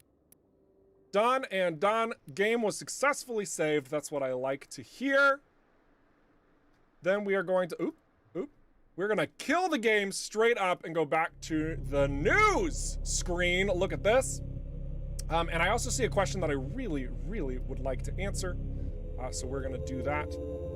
The question is, are there going to be minor updates between now and the spring major release? Did include a thesis, little niceties like the horizon indicator. I would love to say yes, Bearded Frog, but the reality of it is while we're doing all of these subtle little tweets and additions, and I'm able to show you on these live streams, the builds themselves that we're using are not optimized and a lot of problems can go wrong. You've actually seen that happen where I wasn't even able to show you the live dev branch build that we were operating from because it wasn't working. Things have to be ironed out before they're pushed into an update. And if I'm being honest, we lose a lot of time if we add like little updates, then we push it as an update to update everybody and then go through that series of feedback if it's working or not. And then, okay, now we've collected all that, now we can push another little update. That takes a ton more time from a development side, as opposed to putting in this, putting in that, putting in these little things, doing all this until we get to this full package critical point and say, this is our deadline. We're gonna solidify all these things, package it up in a big old pouch, throw it out to you guys, then you give us feedback on all of that, right? On all of that all at once, where we can digest it fully. We can start implementing responses to that, whether they're fixes, balancings, you know, all of that type of stuff. And then start working on that next phase again. So that extended period of time does a lot for just optimizing efficiency of development. So that's why you're not gonna see like an update here and an update there and an update over there. It's just how our plan of events is at through development, and that's what we're sticking to. That is what we're sticking to. All right. When the game is officially released, this will be a live service game, as in constant updates and stuff. Probably for about a year. That's the same space that we did with EVERSPACE 1. And the reason for that is like we don't want to like constantly touch the game. It's not meant to be like, oh well, you know, now it's whatever. Now it's Christmas. Now you get our Christmas patch. Like that's not a focus that we have. That's never been in our vision. You can read more about that, like with the initial Kickstarter release and what the game's meant to be delivered as. Like it's a premium price game. You buy once, you play forever. But we will still tweak and modify and adjust, and maybe even add little elements along the way after the full release. But I would not expect a content drop like, oh, here's 2 new entire systems and entirely new enemies, entirely new content, and entirely, like, it's not gonna be anything like that, right? It's not gonna be anything like that. We will have the 1.0 game release, and then we will have at least one expansive DLC that you will be able to purchase alongside a host of other little oddities and trinkets to your delight, like the OSD, for example. So that's the course of action, that's the plan. So everybody is aware. So everybody has that information. Boom. Boom, boom, boom. Now let's talk about this image that I have on the screen and go through what you guys have been up to, because I just love this stuff. I love this stuff. And then we'll answer some more questions if we've got the time. So Ashes of Helios has been an outstanding photographer within our Discord community, sharing all sorts of screenshots. This one comes directly from him. I love it. You've been staring at it for a while, so let's look at a couple other ones that he does. He has these nice vistas where he's like staring out at the world and you're just like, oh, I want that. He does a lot of these, so much so that like I felt like I was giving him too much attention. I originally had like 7 of his photos, like I need to give other people attention, whoops. And so we're only looking at these 2. We're only looking at these 2. I love this one, by the way. Like this is so good, this is so good. So that's from Ashes of Helios. Next we have Bluefire, giving a throwback to the original EVERSPACE, and he's flying this beat up scout with some vibing blue and purple colors. Excuse me, indigo and purple colors. And we've got this warship to scale in the background. Just seeing just the mass of it. And then I couldn't decide which one I liked more, but also seeing the inside of this colonial warship. Man, it would be so neat if we had enemy ships that were like this scale. Anyway, we're gonna go to our next screenshot, which is Dokushi Shide, I believe is how you pronounce his username. Another great scenic vista.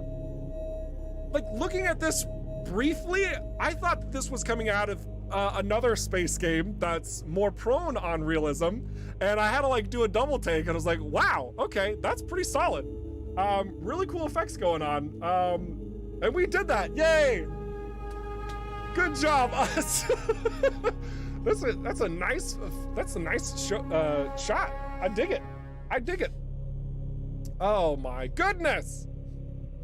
And yeah, so great shot there. I think that was like the first time that they ended up doing any sort of photography in the Discord, and I think it's a great starting point. Then we got Drive Live, who's bringing it back, some great shots. I love the way that he shoots these. So you get like this double effect, like early access is twice. Don't worry about that. Just appreciate the brightness of this ship coming down in cruise mode. Really, really great.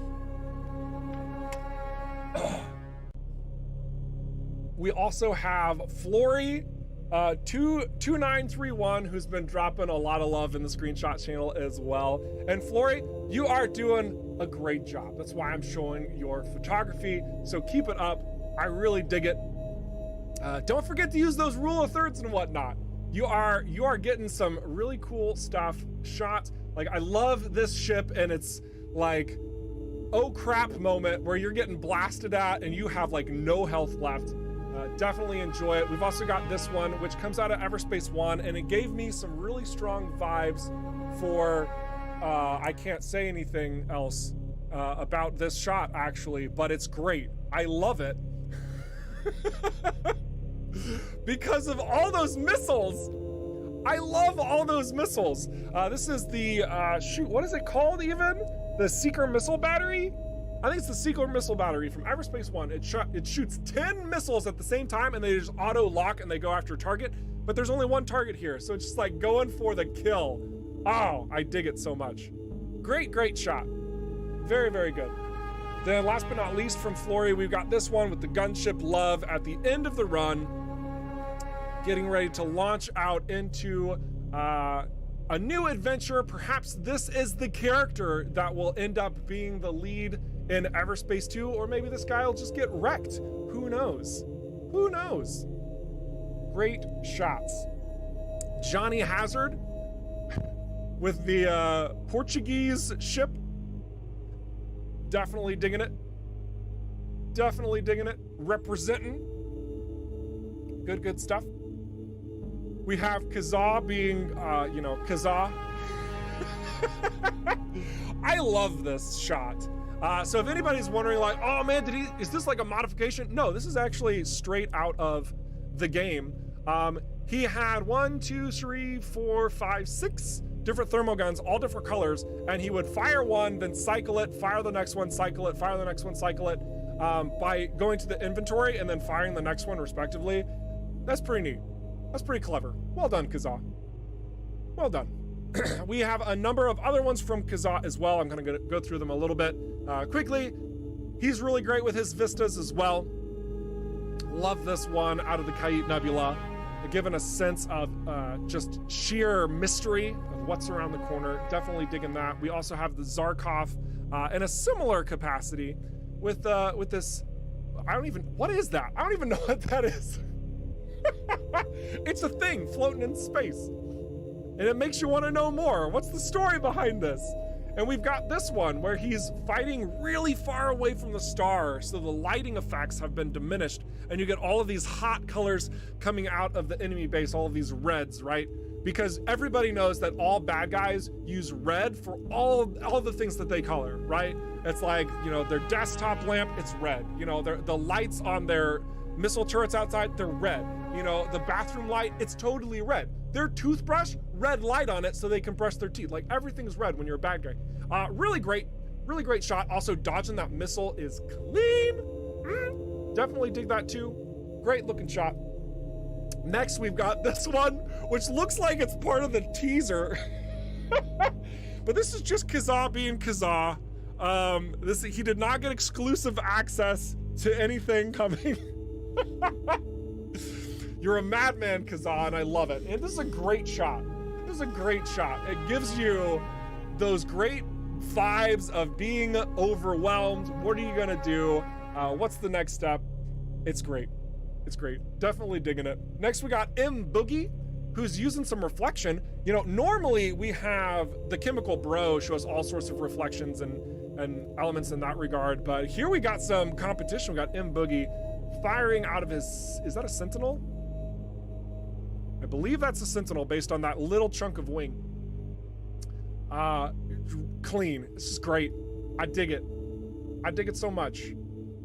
Then we've got Spoot Knight, who also delivers some pretty outstanding visuals as well. The reason I chose this one is I really like the lighting effects that are going on. You've got the yellow and the red highlights over here on the player ship itself, and then all the sparks showing just these elements of detail on this standing station that he's narrowly passing. Maybe he scraped up against it, and that's why all of those flakes are flying. Really, really cool. We've got another one from, oh no, wait, this one comes from Thelon, and it almost looks like an Ashes of Helios or Kazaa styled Vista. I totally love this. Also, slapping them Germany colors on the that's a, what is that? That's a Vindicator. Slapping those Germany colors. Oh my gosh, that is hot. I dig that so much. Ja, das ist sehr gut. Oh. No, it's Belgium color. Is it? Wait, how can you tell? Because it's orange instead of yellow? Dang it. Regardless, I love it. I love it.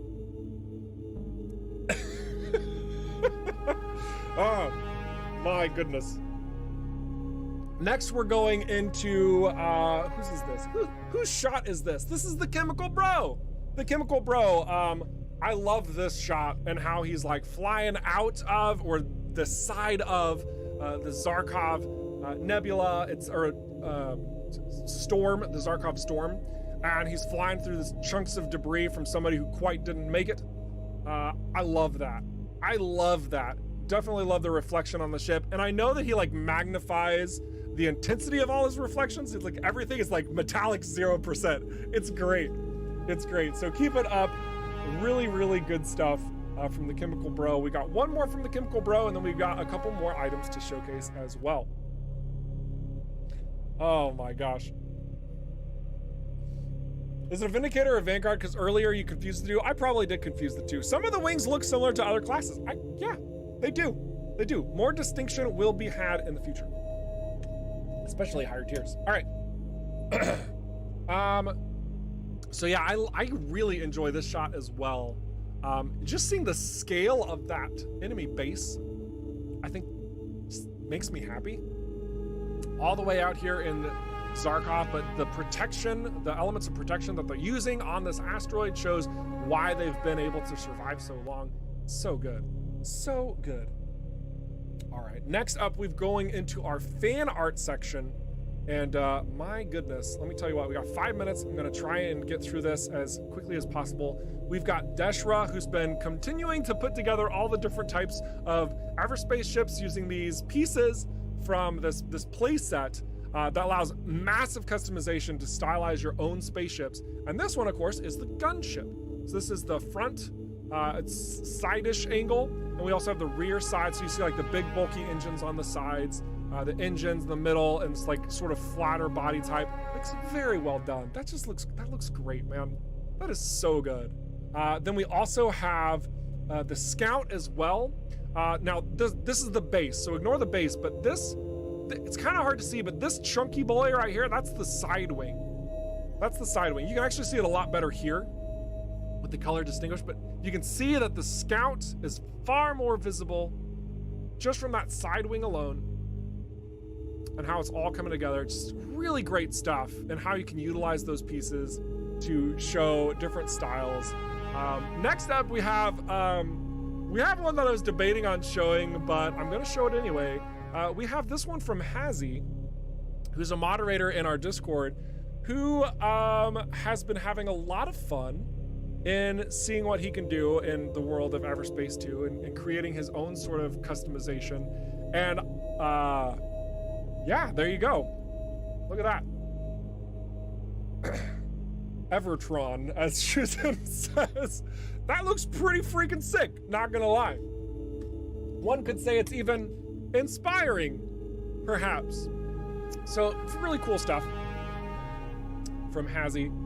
Well done, sir, by a long shot. Next up, we have the Chemical Bro. This one was cut out. It's a Vindicator. It's kind of like a, basically like a magnet or something, you know, sticker that you could print off. The Vindicator, and just, that's great. What a great use of coloration and just simplification of all the varying assets that can come out of EverSpace 2, and you're just like highlighting, boom, Vindicator.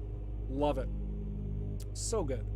So pure. He's also having fun with a little bit of, was it Warhol? Is that the artist? I should know this. I went to coloring school.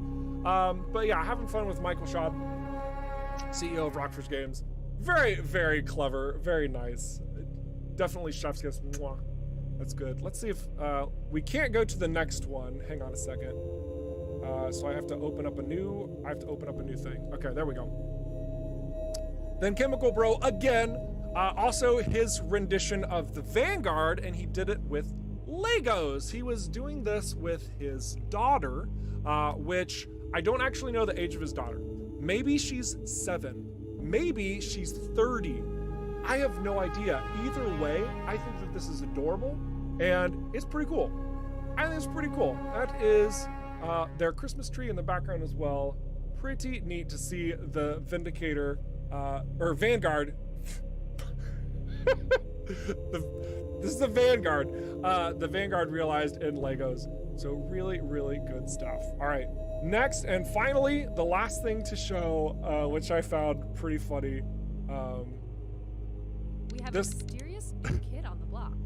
Astronomers call it Oumuamua, which in Hawaiian roughly translates to first-time visitor from far away.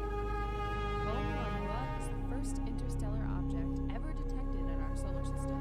Astronomers discovered it in 2017 with the Pan-STARRS 1 telescope. And like all grand discoveries, it has raised more questions than it answers. Where did it come from?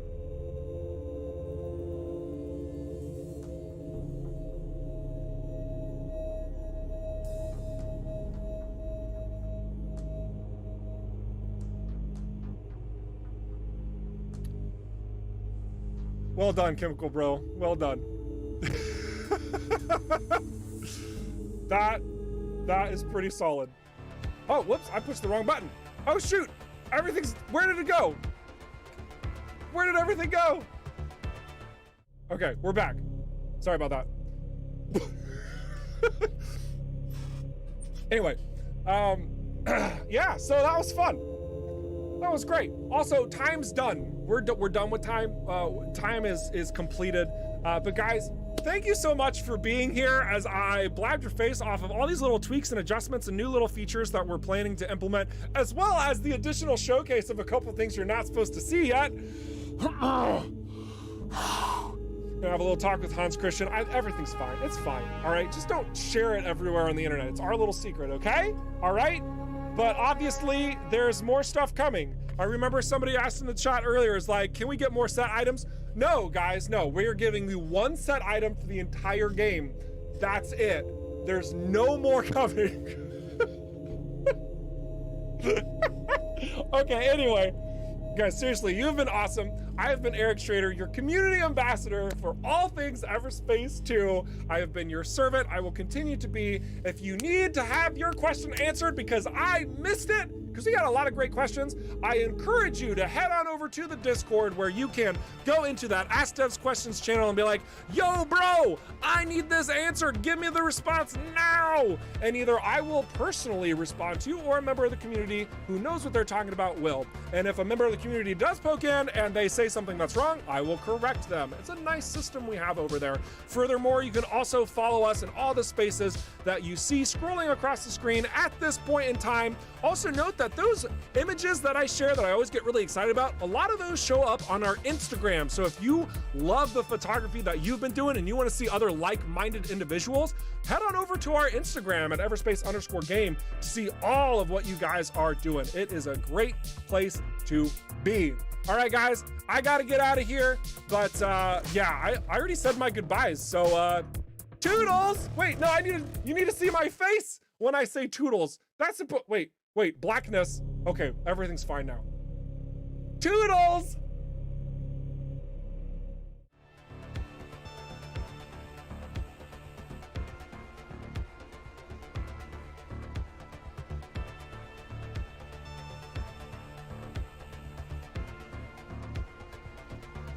Ah, shoot, let's show this one more time.